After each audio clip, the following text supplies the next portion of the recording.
Hello students, बहुत बहुत स्वागत अपने YouTube channel commerce with Sanjeev sir में। और आज जनरल का अगला वीडियो आपके सामने ये आ रहा है जो है जनरल के लाभ। जनरल को रोजनामचा भी कहते हैं और इसके पहले दो वीडियोस हम अपलोड कर चुके हैं, उनको ना देखा हो तो जरूर देख लें, क्योंकि जनरल की उत्पत्ति कैसे हुई, जनरल के उद्देश्य क्या है, जनरल का अर्थ क्या है, ये हम पहले वीडियो में ही निपटा चुके हैं। ओके, तो इस वीडियो में हम समझेंगे कि रोजनामचा या जनरल के लाभ कौन कौन से हैं। तो आइए शुरू करते हैं। बहुत ही इंपॉर्टेंट वीडियो है और इसमें मैंने 12 हेडिंग्स यहां पर रखी हैं। ओके, आपको बुक्स में 6-7 हेडिंग से ज्यादा नहीं मिलेंगी और जब आप इन हेडिंग्स को एक बार पढ़ोगे तो आपको जब इतनी ज्यादा हेडिंग मिल रही है तो आपका लिखना जो एग्जाम में होगा तो वो सबसे अच्छा दिखेगा। क्यों दिखेगा? क्योंकि और बच्चों की अपेक्षा आपके पास में मैटर अच्छा होगा, कंटेंट अच्छा होगा।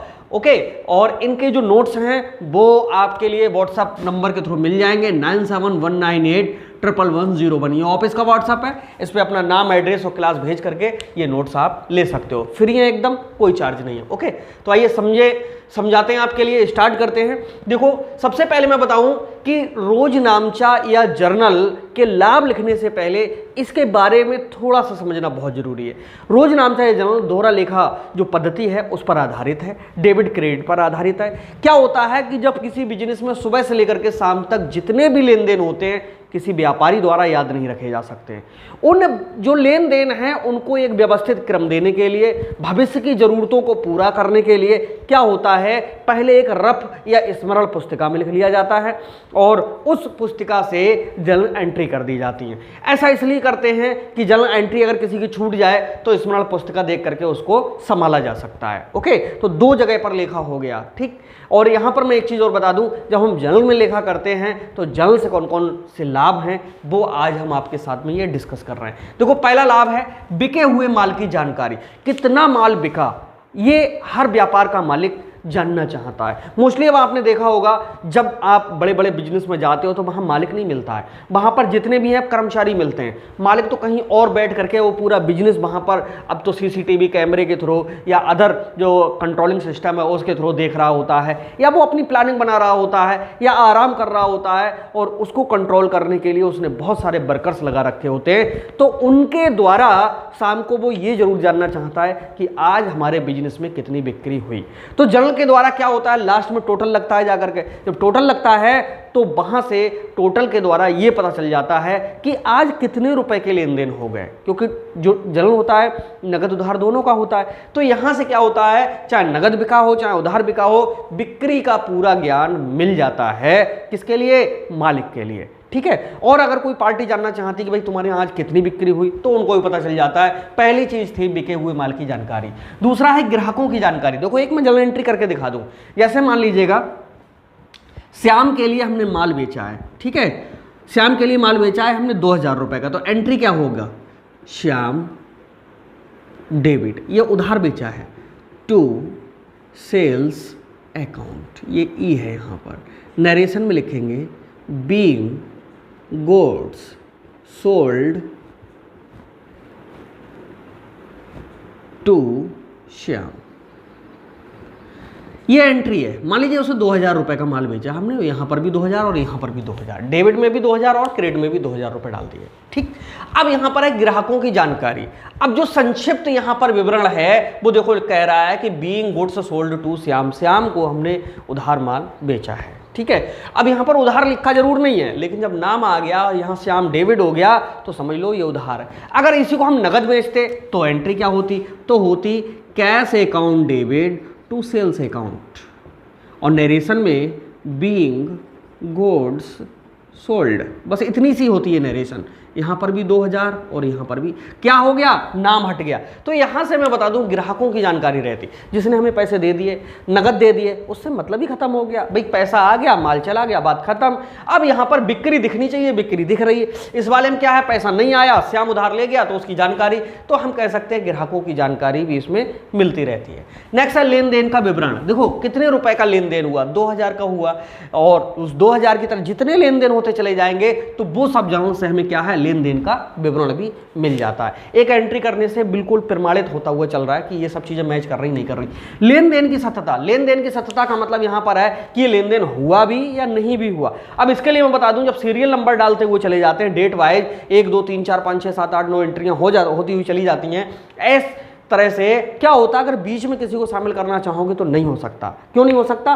क्योंकि कटिंग थोड़ी नहीं होगा, जनरल का बाद में टोटल हो जाएगा। ठीक है, तो यहां पर मैं बताऊं कि जब जनरल का टोटल हो जाएगा तो जाहिर सी बात है कि टोटल में कटिंग तो होगी नहीं, तो इसलिए लेन देन की क्या सत्यता का भी पता चलता है किससे, जनरल का। ये भी इसका बड़ा लाभ है।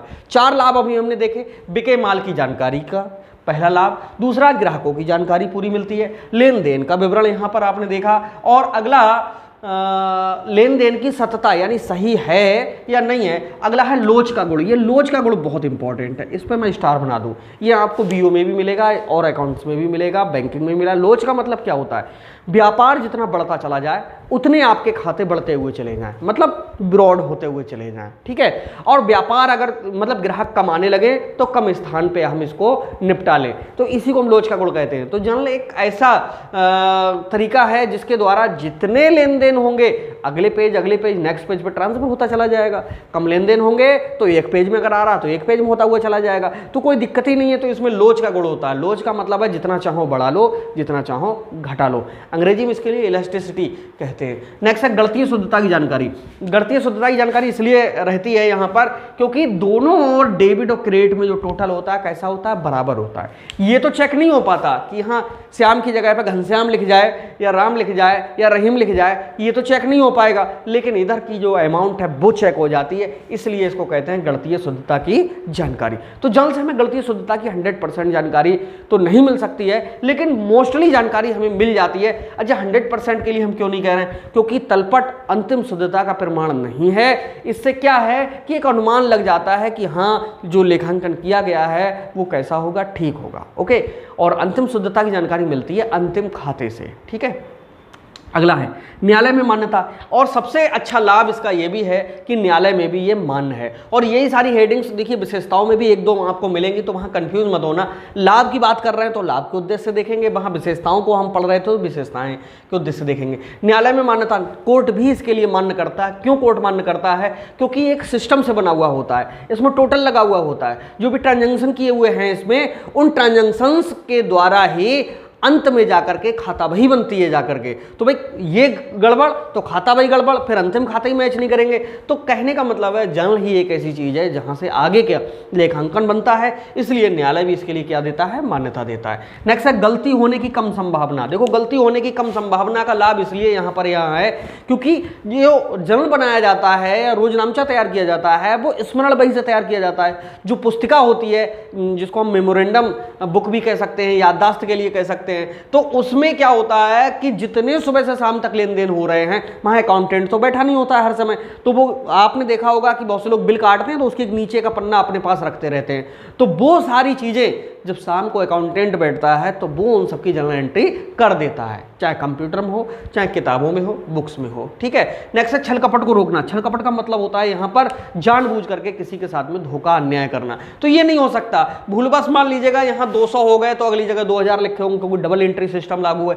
लेकिन अगर आप सोचो कि इसके 20,000 कर लो तो नहीं हो पाएगा। क्यों नहीं हो पाएगा? क्योंकि जितने का तुम माल ही नहीं लाए होगे दूसरी जगह से जो यहाँ पर आप बढ़ा सकोगे। ठीक है, क्योंकि प्रॉफिट का भी रेशो सबको पता होता है कि कितना हो जाएगा। तो ऐसा नहीं है 2000 के कहीं 20,000 हो जाए। तो ये छल कपट भी रोकने में सहायक है।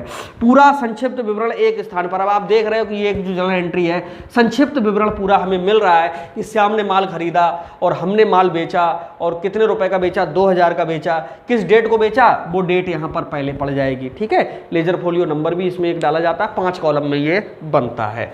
नेक्स्ट है मतभेदों का समाधान। देखिए कभी कभी क्या होता है किसी कस्टमर्स के लिए कभी कभी थोड़ा धोखा पड़ जाता है और उसके मन में एक बात आ जाती है, अरे इतने पेमेंट हमारे और कैसे हो गया। तो ऐसी स्थिति में उसको जब ये जर्नल दिखाते हैं तो उसके समझ में आ जाता है और उसे याद आ जाता है। कभी कभी कस्टमर भूल जाते हैं क्योंकि मानव ही तो हैं, गलती तो किसी से हो सकती है। ऐसी कंडीशन में जब कस्टमर्स भूल जाएं और उनके लिए याद ना रहे कि हमारा लेन देन कितना था, तो जर्नल दिखा करके उनको ये समझा दिया जाता है कि देखिए ये आपका क्या है, लेन देन है और इसको निपटाना है। नेक्स्ट है मतभेदों का समाधान के बाद में भविष्य का अनुमान और भविष्य का जो अनुमान है वो ये कि जब जर्नल के द्वारा ये पता चलता रहता है कि बिक्री हमारी लगातार बढ़ती चली जा रही, लगातार बढ़ती चली जा रही, तो इसका मतलब आने वाले समय में बिक्री बढ़ेगी, घटेगी नहीं, ठीक है। और लगातार अगर घटती चली जा रही, इसका मतलब है कि कम मात्रा में माल मंगाना है, क्योंकि बिकेगा माल बहुत कम। तो ये क्या होता है, भविष्य का अनुमान होता है जो जर्नल से सीधे सीधे हमें मिल जाता है। जर्नल जो है बहुत इंपॉर्टेंट है, एक इंपॉर्टेंट चैप्टर है, और इसकी जो हेडिंग्स हैं आपने देखी बिल्कुल ईजी लैंग्वेज में थी। पुस्तक में और हम में क्या अंतर है, किताब में वो किताबी भाषा होगी और यहाँ पर अपनी भाषा है। मार्किंग आपको कहाँ ज़्यादा अच्छी मिलेगी, जब दूसरे की कॉपी करी हुई नहीं होगी तो आपको मार्किंग अच्छी मिलेगी। और हमारे चैनल पे आने के बाद कॉमर्स की टेंशन सारी खत्म कर दीजिएगा, यहाँ पर बस मेहनत करिएगा और इतनी मेहनत करिएगा कि टॉपर बन के दिखाइएगा, ओके। और हम आपके लिए पूरी मेहनत करेंगे, जितनी मेहनत कर मिलेगी उतने से भी ज़्यादा मेहनत करेंगे, और आपके भविष्य का कल्याण करने में पूरा हम सहयोग करेंगे जितना हमसे हो सकेगा, और ऐसे ऐसा कंटेंट देंगे ला करके जो शायद कहीं आपको मिलेगा नहीं।